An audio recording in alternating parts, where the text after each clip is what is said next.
Let's try this again. Chris, go ahead and start from the beginning. We'll just cut all that out.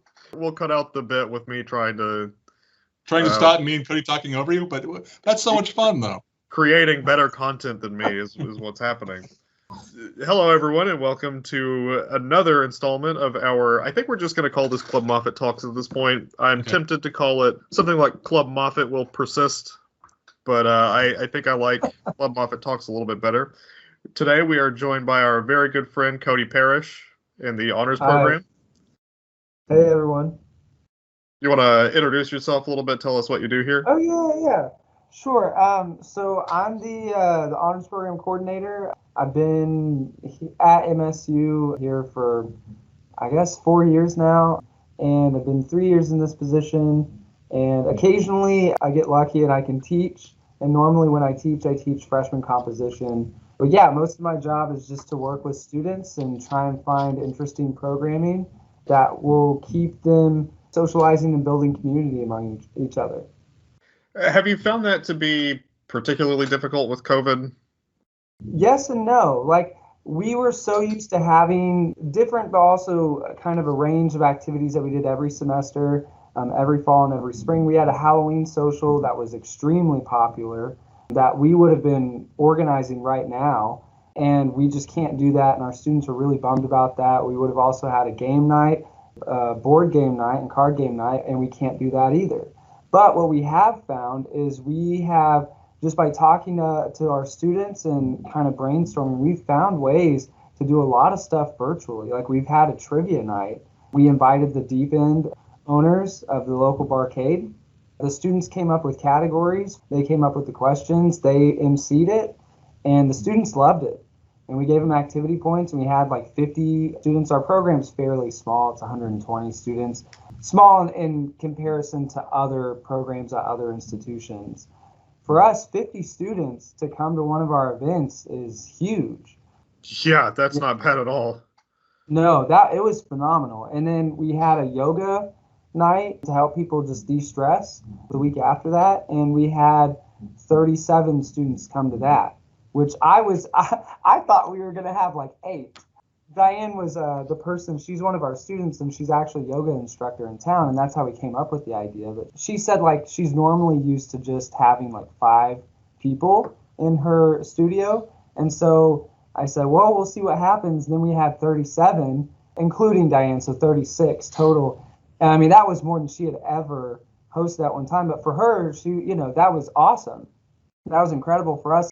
We have a subcommittee system that our officers and our student council, they chair these different subcommittees, like a social subcommittee, a service subcommittee, a housing subcommittee, fundraising and advertising. And housing and social are coming up with all kinds of ideas, contests that can be done through Twitter and like Netflix watch parties. And so shockingly, we have found a way to transition and still have social mixers and community building activities despite COVID. I've got to say, I am really shocked. Well, that sounds fantastic, actually. And I am certainly not writing all of this down as an idea to steal later. No, we had some of those ideas too, and we spoke a little bit before the podcast, and we did the Netflix party as kind of a test run for something we could do here in the library. How'd that go? We watched all 4 of the Indiana Jones movies, and it was about a quarter of a good time. I don't think I like Indiana Jones. Last Crusade was okay. Raiders of the Lost Ark, I'd say, is a perfect movie. And then we had a lot of fun just talking in the chat while the other movies were happening. Honestly, I think the chat is the best part. The chat is so fun. If you have the right, people in it, it can be so fun. It's just a shame that there's no way to do that. Like, they haven't been able to integrate video calling into that. Again, you have to try things and you have to reach out to the students. And it's great that you're having such wild success with this. I will say this. You said you're not as large as other institutions. I think that contributes to your success because it's a smaller group of people and you can manage that better. And I've heard from an anthropology podcast I listened to a while back that we tend to think in groups of about 100, 120. And anything beyond that, becomes the other to some extent. And so I think that benefits you, the fact you have a smaller group. I would actually agree. I think that you're right. At some point when you have so many students, you kind of have to start building sub-communities within the larger student population within the program.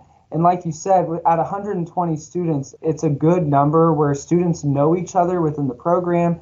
We can have a lot of activities and get most of the students to meet each other through those.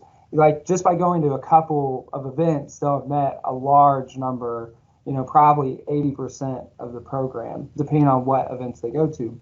Yeah, I totally agree with you. Well, it's glad you've thought about it. Yes, at some point you will, if you do continue to grow, and hopefully you will have to start thinking about breaking it down into a smaller group. Yeah. Again, I think that's the right way of approaching it, to develop these tight-knit communities within the student organizations and the student services. Yeah, and we could definitely take a page out of your book, because our programming this year has become, this is it, really. We had stuff planned, like we were going to do National Novel Writing Month, and they canceled like all of their events. We tried to sign up to be a concierge or as a whatever, a host. A host for the event, and they started sending me emails as if I were like just a participant. So that's kind of frustrating. I don't know what I did wrong, but I did something wrong. We were going to do a video game night. That was something I was extremely excited to do, and that would have been awesome.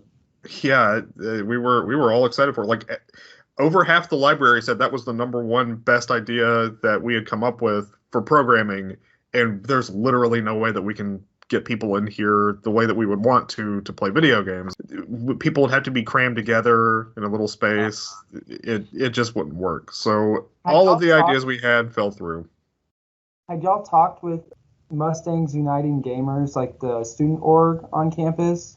Not yet. We were going to reach out to them as this took off. We had done a trial run of this.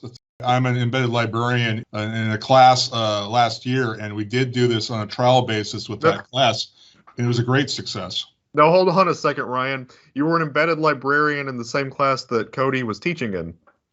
Well, he was a guest lecturer. I mean, he wasn't. Yes, yeah. You were there. I'm not necessarily saying this for Cody. I'm saying this for the listeners. I mean, I'm aware that Cody was there. Listeners, you were also there. You just forgot. This is the twist ending. You were all in the same class. It's the ending of Lost, which I don't feel bad about. Spoiler. Anyway. I really want to know what y'all end up doing with this, because we have students who are interested in it, and I will definitely advertise to them, by the way. But I will say this. One of the things the interim director asked us to do is to start reaching out to student organizations. And I think the first we're going to reach out to is the History Club, because she invited the History Club to start having meetings over in the library, and I want to talk to them about that and use them as a test bed to see what they think how we should approach other organizations to become more integrated and use the library spaces we have available and use the library resources we have available to cater to their needs. Cody, when this episode goes up, it will literally be the 5th episode we've recorded. We're in the oh my God, we don't know what we're doing, we're flying by the seat of our pants stage of the podcast. We're trying lots of different things, seeing what works for us, seeing what doesn't work for us. Obviously, we're starting to do interviews now. This will be the 2nd interview we've done. We did one before Halloween, which is us just talking about nothing but horror films and horror literature. And we're talking about we need to get Cody on this podcast because he knows all about this. We literally invoked your name. Actually, I think we invoked his name 3 times, because doesn't that mean that he then manifests himself in reality on our podcast if we mention his name 3 times? Oh my God, that's right. But again, we're experimenting at this point. We're trying a wide variety of things. We're reaching out to lots of different departments, reaching out to faculty. We're reaching out, not even at this institution, at other institutions. Again, I think what the director says is a great idea. We're going to start reaching out to some of the student organizations and seeing if some of their representatives want to come online and talk to us about their experiences. And so we're going to try a wide variety of things and see what works, see what doesn't work. We're not trying to establish a set tone or a set template at this point. That may happen in the future, but at this point, we have no overall goals. We are attempting to see where this experience takes us. And we separately have fallen in love with this project several times, so I think that we're both in it for the long run, too. Yeah. All right. You're married to it. Yeah. So I was going to reach out to the video game club. That was the one that I had said I specifically wanted to talk to, and like I'm starting to do cataloging here in the library, copy cataloging. It's time intensive. It's not very demanding though. But what is demanding is I'm starting my graduate degree, and I heard that. I was not prepared. I'll just say that. It is a lot of work. Yeah, I don't envy you at all. I really don't. There's that. So this is literally like the one fun I'm having ever. Gaming club, if you're listening, please reach out to me first. That would be wonderful. And by the way, they are in need, or at least they were last time I met with them, because I had gone to several of their meetings. They were in need of a faculty or staff advisor. Oh. So, yeah. Well, I volunteered to be that person, and I think for the longest time, they didn't think that I was actually, a faculty or staff member. They thought I was just, messing with them. Because I would walk in and I'd tell them, yeah, I teach this class. They'd be like, oh, yeah, no, whatever. And then I think after like the fourth meeting, I had gone over there and, visited with them.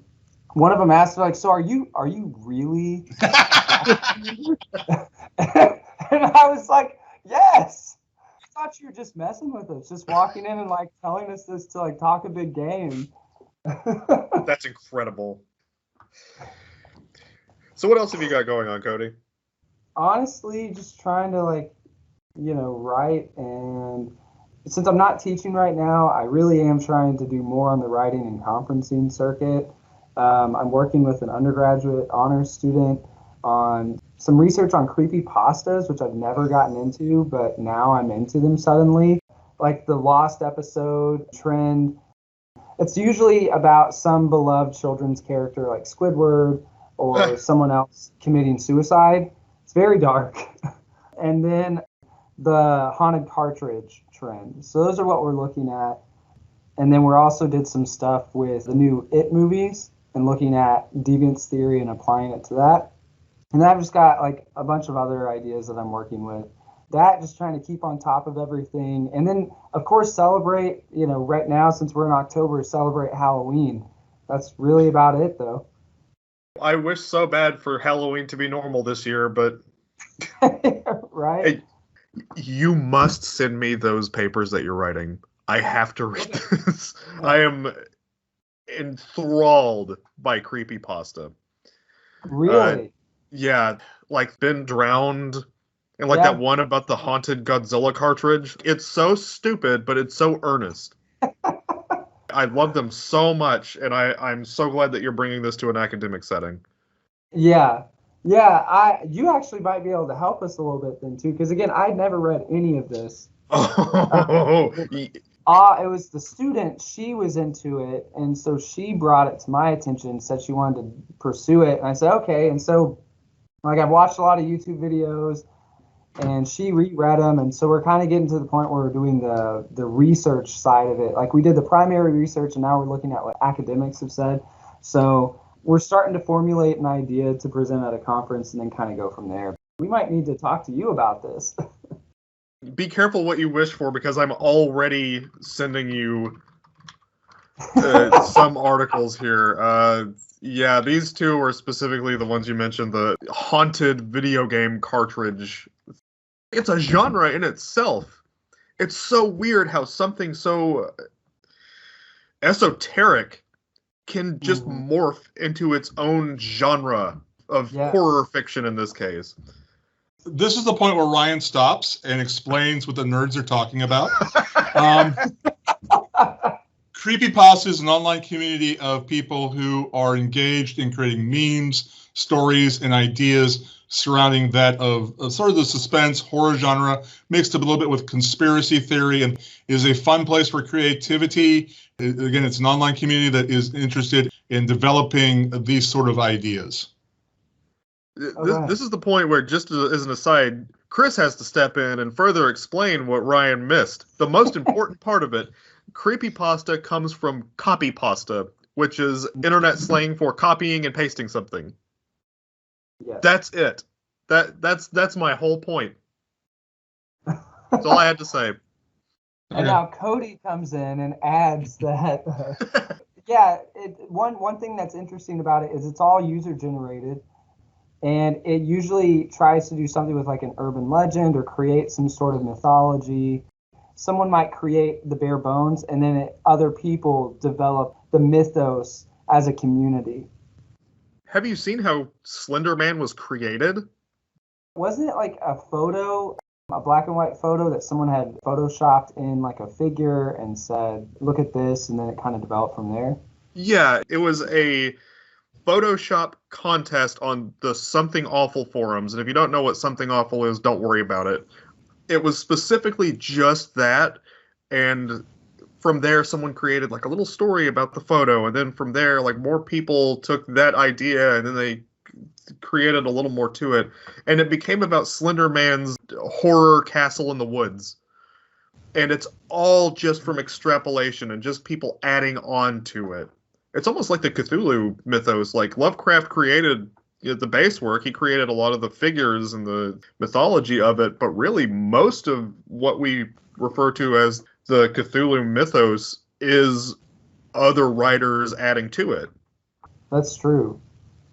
A lot of people probably know about this, but do you know about the SCP? It's funny. This week, it was the first time I ever heard of SCPs. I had a student ask me about it, and he showed me the website with all of them. I was really impressed when I was seeing incredible. I mean, there are like video games that are specifically based off of that idea. Do you want to explain what an SCP is? If I can. It stands for, there's the Wikipedia article. Thank you, Wikipedia. The SCP Foundation, SCP stands for Secure, Contain, and Protect, I believe. Yeah. It started as, I think it's just the same thing. It's the creepypasta, they say here phenomenon, and I would agree with that. It was like a designation for just a scary thing. And the example they give here is SCP-087, which is just a really spooky stairwell. It's a stairwell that descends forever, right? But because it's this haunting or it's this spectral event, it then has its own classification with the foundation here, the SCP Foundation. There are literally thousands of them, and since it's entirely user-generated, there's no end to what can actually be created. Yeah, and they've got like different classes with them. Each SCP, it will have whatever the thing is. It could be an entity, it could be a place, it could be whatever. A Keter is something that can destroy the world. A Euclid is something that's dangerous to humans. And then the Thaumiel is actually beneficial to humans. And there might be other classes than that. But it delves into like science fiction and horror and mystery. It's fascinating. It's literally one of the biggest events in, I'd say, our modern folk horror in decades. Yeah, oh yeah. Yes. Control, a video game by Remedy, who I really love, was heavily influenced by SCP. Wow, I need to play that, I think. Well, getting back on track again. What? Before Chris disappears down the Wikipedia hole. I know that we had talked earlier about what we wanted to talk about in this podcast, and I like the free flow of ideas, but I don't think we should spend the entire time going off to this stuff. One of the things we talked about is about the role of using gaming in teaching. Brought that up earlier in the conversation when you first started off, and I'd like to move the conversation back in that direction. Sorry, Cody. Honestly, when I was a kid, I was really into board games and card games.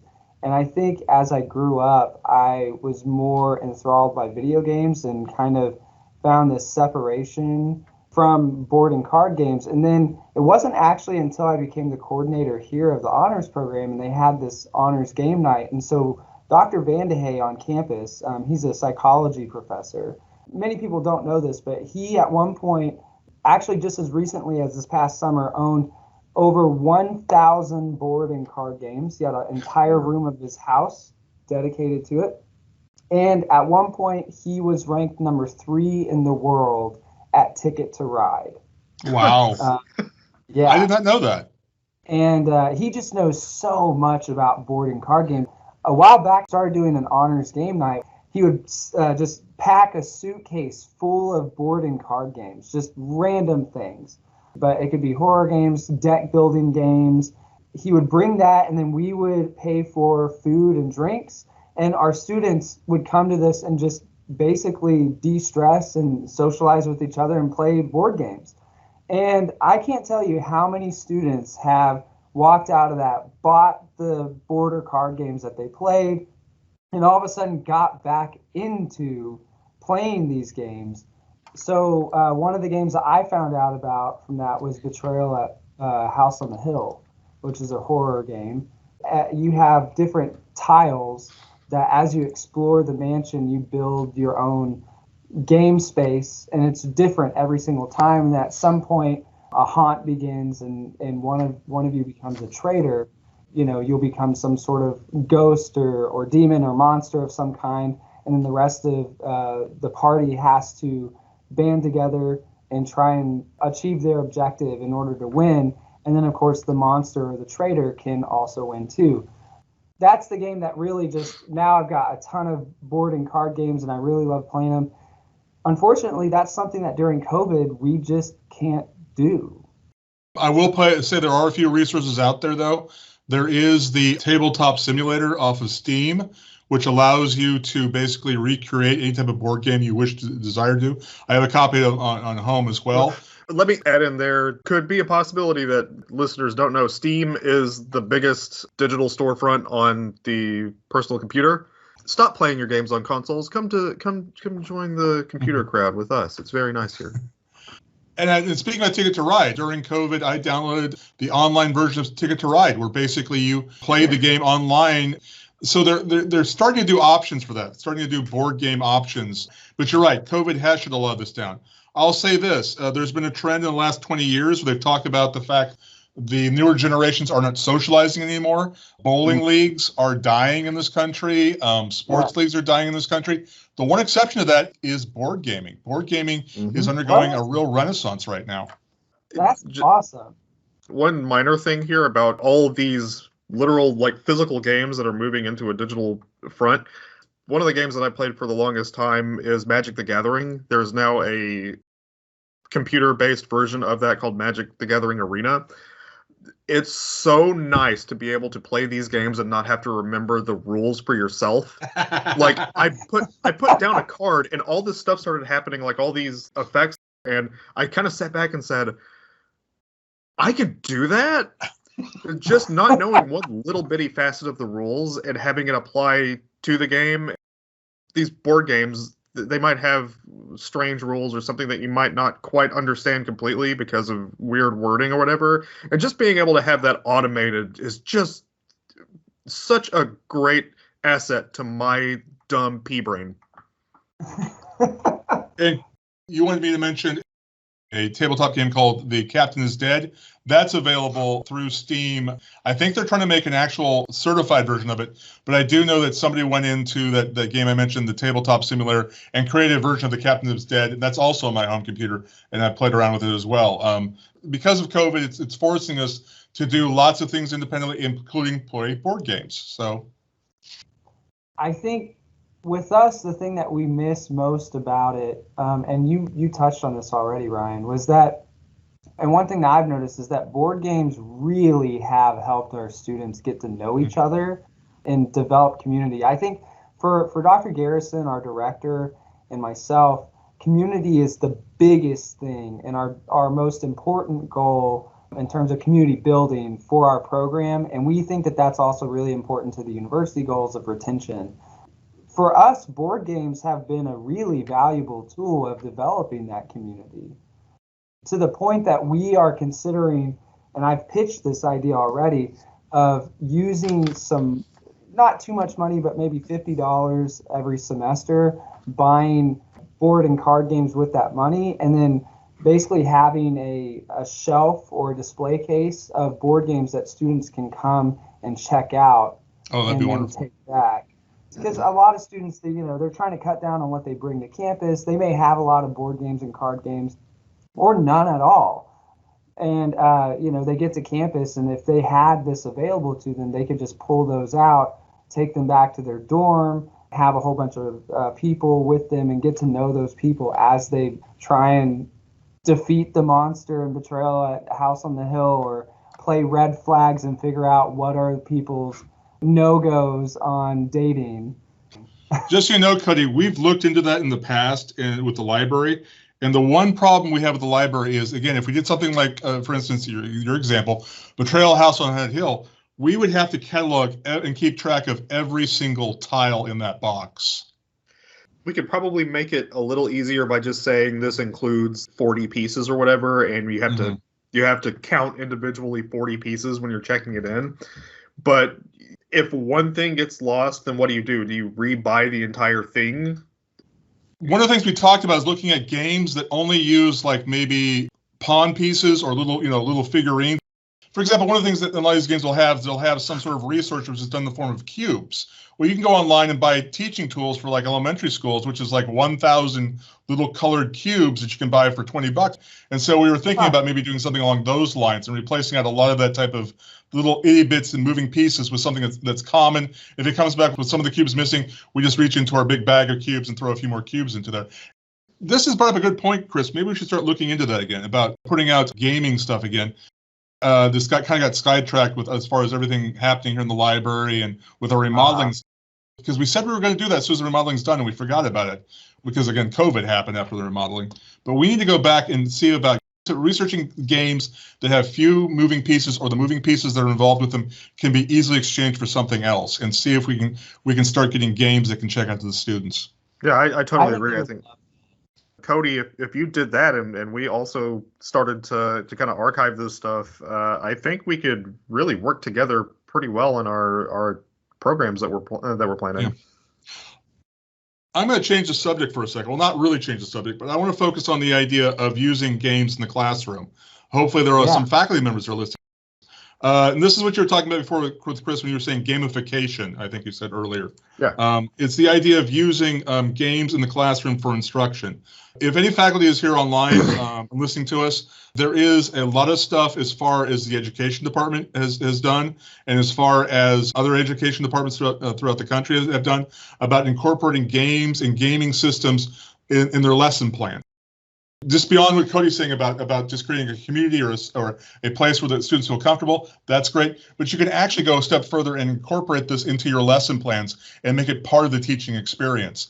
I know the education department has started doing breakout boxes, basically it's like an escape room, but it's a box where you have to go through certain steps in order to open the box. And they're using that type of equipment in their classrooms to help teach things and to help let the students who are going to become teachers realize that this is something they can do in the classroom when they move on to their middle school or their high school level or their elementary level teaching environment as well, to use these type of ideas and these type of game systems to actually teach.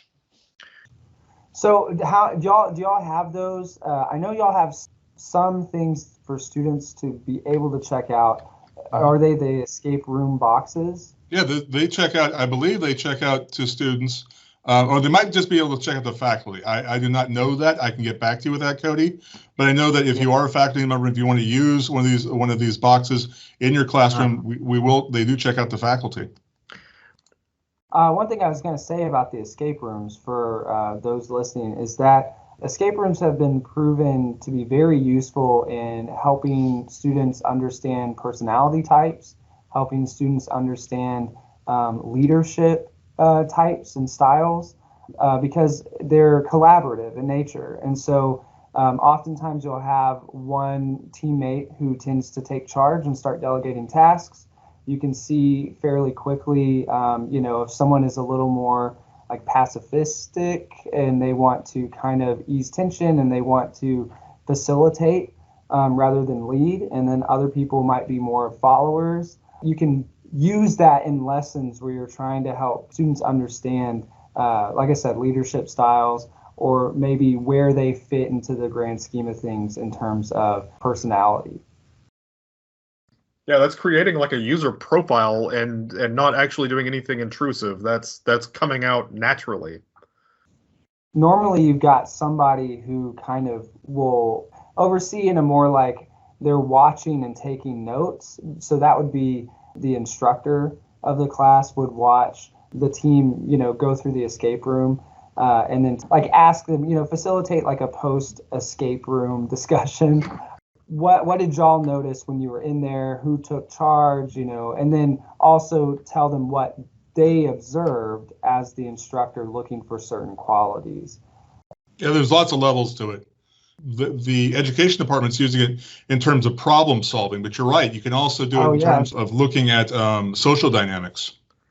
I just linked in the chat. If you go to our Moffett Library website, that's under academics on the home page, go to Moffett Library and scroll down on the library site to research guides. Under department guides, we have the media lib guide. This is for listeners.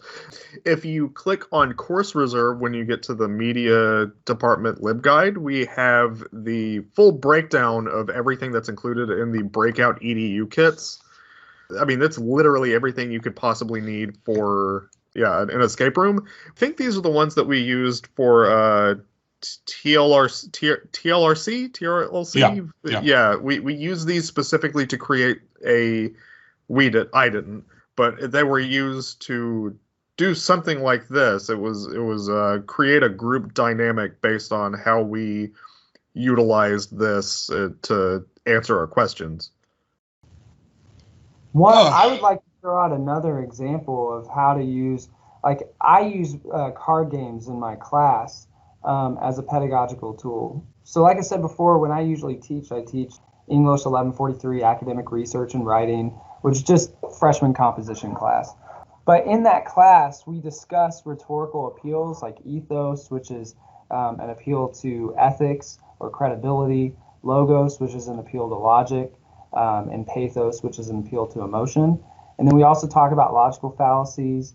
Big ones that we hammer on are black and white fallacy, ad hominem, bandwagon, things like that. And then we also discuss how to mount a counter argument or a counter attack. So we discuss how it's useful to use rhetorical appeals to persuade your audience to take an action or believe what it is that you're trying to tell them, and then how to avoid logical fallacies, and then see those logical fallacies in other people's arguments so that you can then basically break them down in a counter argument. And then what I use to kind of, as a more hands-on way of practicing this, is a card game called Super Fight. And you can find this at Target or Walmart or on Amazon. I think it's like $25 to buy the base, but it might be a little bit more than that. And essentially, it's just a dueling card game. Think like an arcade fighting game like Street Fighter or Mortal Kombat, but in card form. What I do in my class is I'll do teams, but usually when you play, it's 1v1. Each team, I'll give 3 white cards, which are character cards. It can be, animated characters. It can be political figures. It can be musicians, famous celebrities like actors. It can be superheroes. It can be all kinds of characters. I give them 3 black cards, but you can give them up to 5 black cards. And the black cards are attribute or ability cards. And they're just all over the place. I mean, seriously, like it can be things like, can teleport, or there's 100 of them, or they dig tunnels, or they run at the speed of light, or they're riding a shark. It can also be things that are awful and just going to completely ruin any chance you have of winning this, like having literal jazz hands where your hands are actually saxophones, or having no depth perception, or being made of glass, or having the cognition of a baby. It's just all over the place. As the instructor, I'll be the referee. So I'll kind of, guide them through the process. But the group will choose 1 character card and they'll choose 1 attribute card. So 1 white card, 1 black card. And then as the referee, I then randomly pick a black card from the deck and hand it to them. And again, it can help them. It can be like, can use the force or control the weather, or it can be something that's just absolutely awful, like their hands are covered in popcorn butter. And then we basically draw opponents, And then I will have one representative, they'll get 5 minutes, 3 to 5 minutes to create their argument. And they know who the other team is, and they know what the other team's person and first attribute is, not the second one. They get to go up in front of the class, and they basically have these duels. And so each team will get 1 minute to give their opening argument as to why their person or character would win in a fight. And then the next team gets 1 minute, and then I give them 30 seconds to rebuttal. And then if they want it, I'll give them an additional minute to just have a free-for-all debate, which they really tend to like. They get a little sassy, but it's all in good fun. And then their classmates get to decide who had the better argument. And when we're doing this, I always remind them, think about logical fallacies. Make sure that if the other team, especially if they feel pressed, and they just start using a fallacy out of convenience, make sure that you call them on it. Use your rhetorical appeals to persuade your classmates that your fighter is the stronger of the two. And sometimes you will be shocked.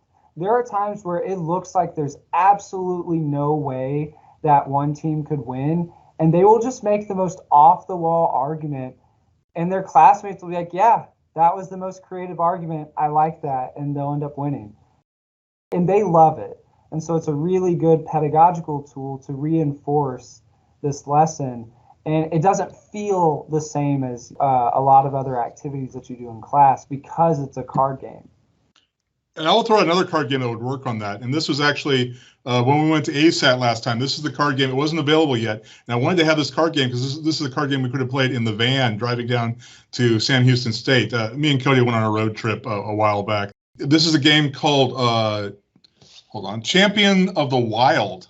And the idea is that it's very similar to your idea, but what it is you have one person is given a certain type of animal, another person is given a certain type of animal, and then you have an event like ballroom dancing or shot put or 100-meter dash or something along those lines. And you have to make an argument about why your animal would be better than the other person's animal at that particular event. There are a lot of games that use that same sort of dynamics.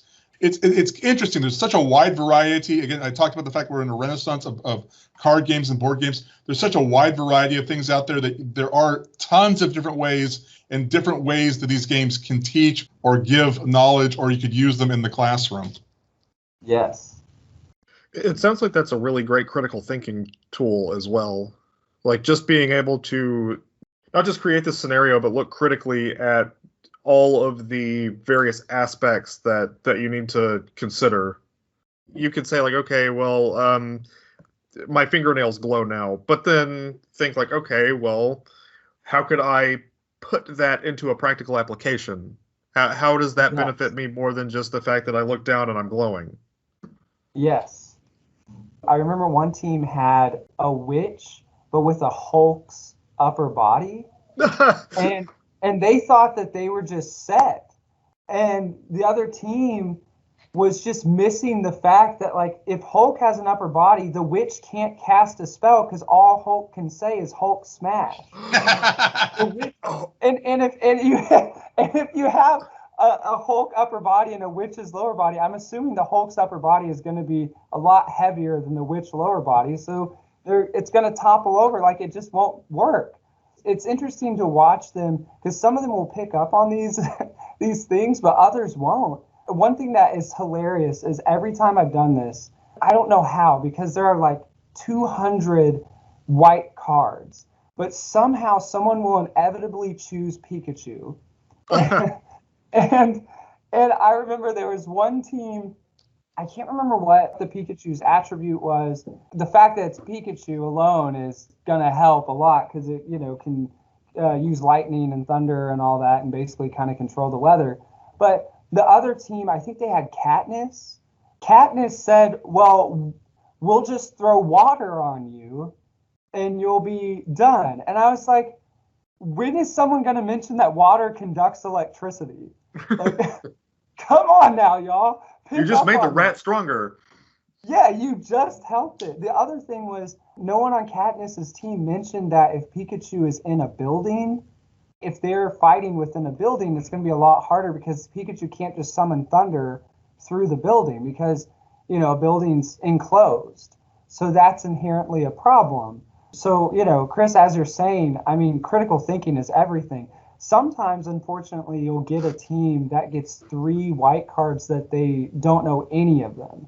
I remember there was one group that had Terminator, and they ended up going with Terminator, and they just didn't really know the story behind Terminator and what it could do.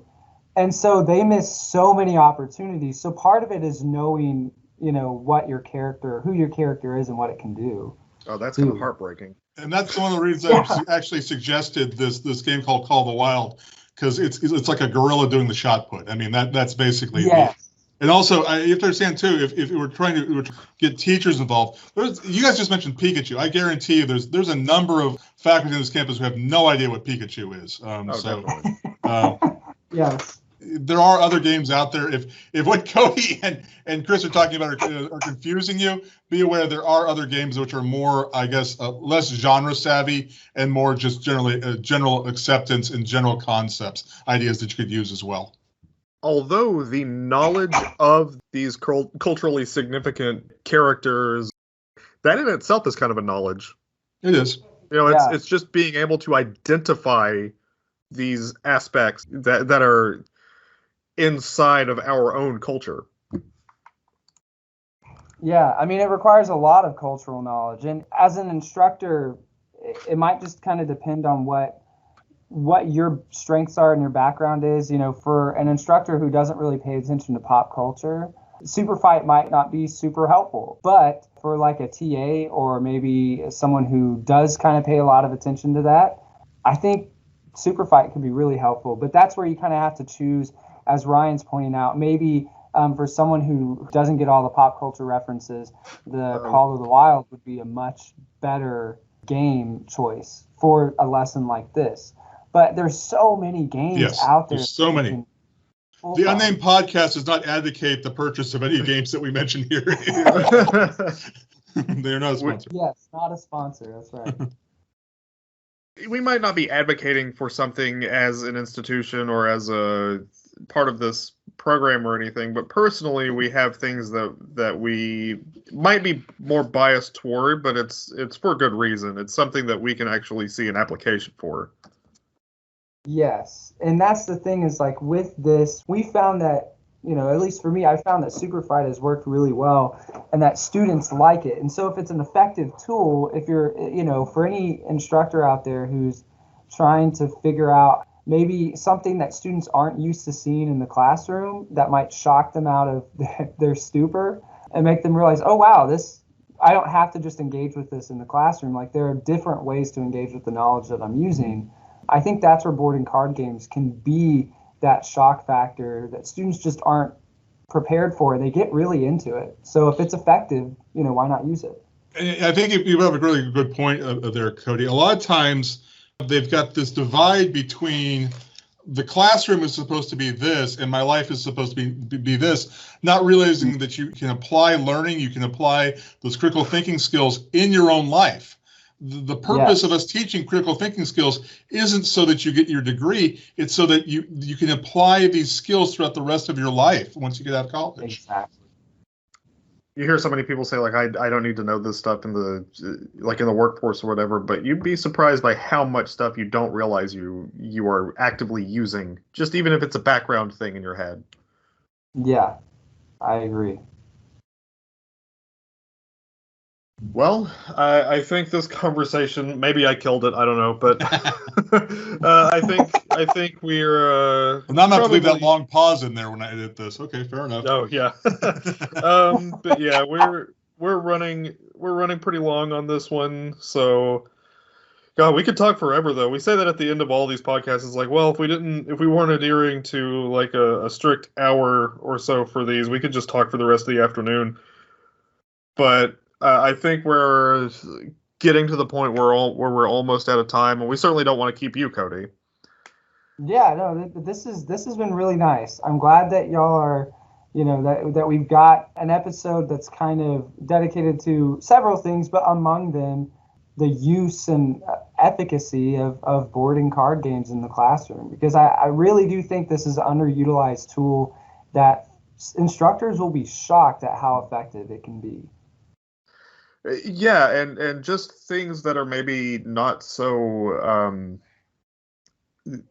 not something that you would consider as part of a classroom setting, non-conventional or something. That's what I'm seeing more as effective teaching tools, or just something that's kind of off the wall. Yeah, and on top of that, as I said before, board and card games are ways of getting students to basically socialize and develop community. And I, as I said earlier, community is so important. And if you're an instructor and you're having difficulty getting your students to talk in class, lessons like this and activities like this can actually bring students together, make them feel more comfortable around each other, and then they're going to start talking more in class. That I've seen that every single time. That's way more important than I think people realize, is just having a basic, like, how to talk to people, how to socialize. Yes, and this will definitely help. Awesome. So, is there anything, I probably asked you this before, but just in case I forgot, is there anything you're watching or reading or anything that you're kind of really invested in right now? Yeah. So for me, the thing that I have been reading is Pen Pal, which is for anyone who's really into horror. Pen Pal is kind of started as a Reddit post / creepypasta sort of thing, but it's, became a full-fledged novel. It is so creepy, so scary, so realistic. If you're looking for something like that, I would definitely check that book out. And it's $10 on Amazon. It's self-published and really well written, so it's nice to know that the money is going to go to the author. But yeah, that's what I'm reading right now. The other stuff is just kind of all over the place. But tonight I'll be watching Trick or Treat, which is a great Halloween horror movie. So that's I want to watch that so bad. Have you seen Krampus? Yes. I'm sorry. Yeah, same guy. Yeah, same director. I honestly think it's the most underrated horror movie of the last decade. Yeah, I love that movie. I love it. I have never seen Trick or Treat. I want to so bad, just because I love that movie so much. I think he also did the new Godzilla. He did, which I wasn't thrilled with, but that's okay. He's coming back to Trick or Treat. He's going to do a second one, I guess, after COVID. He didn't really have a timeline before, so maybe COVID has given him enough time to write out the screenplay. So you're seeing that a lot more. I noticed that David Lynch was talking about he would be going back to something important, or he would be making a film right now, and that broke my heart so much, just because of COVID just destroying any semblance of scheduling. But yeah, those are the things that I'm watching and I'm reading. By the way, I wanted to thank y'all for inviting me on this. This is, this podcast is a really good idea, and I definitely hope that or wish that, all the success to y'all. Well, thank you so much. Oh, thank you for coming on. We literally mentioned your name in a previous episode, saying, "Oh God, I wish we could have Cody here talking about horror with us." But we're glad to have been able to have you on as our first on-campus guest. Yeah, thank you. Absolutely. So, is there anything else that we want to talk about before we convene? I can't think on the top of my head. If there is, we'll pick it up next week. So tune in, same good. Bat channel, same bat date. Yeah, and Cody, anytime you want to come back on, anything you want to talk about, just let us know, and we'll squeeze you into our schedule at any time. Oh yeah, we're looking for people to come on and guest with us as well. So yeah, anytime, you are welcome back anytime. And we're sorry we didn't invite you to the Halloween episode we did 2 episodes ago. Yeah, we will definitely invite you to next year, if we are still doing this, to the Halloween episode. I will be holding you to that. Okay. Absolutely. Great. All right. Well, take care, y'all. Thanks, Cody. And for all the listeners out there, we'll see you next week. Thanks for tuning in.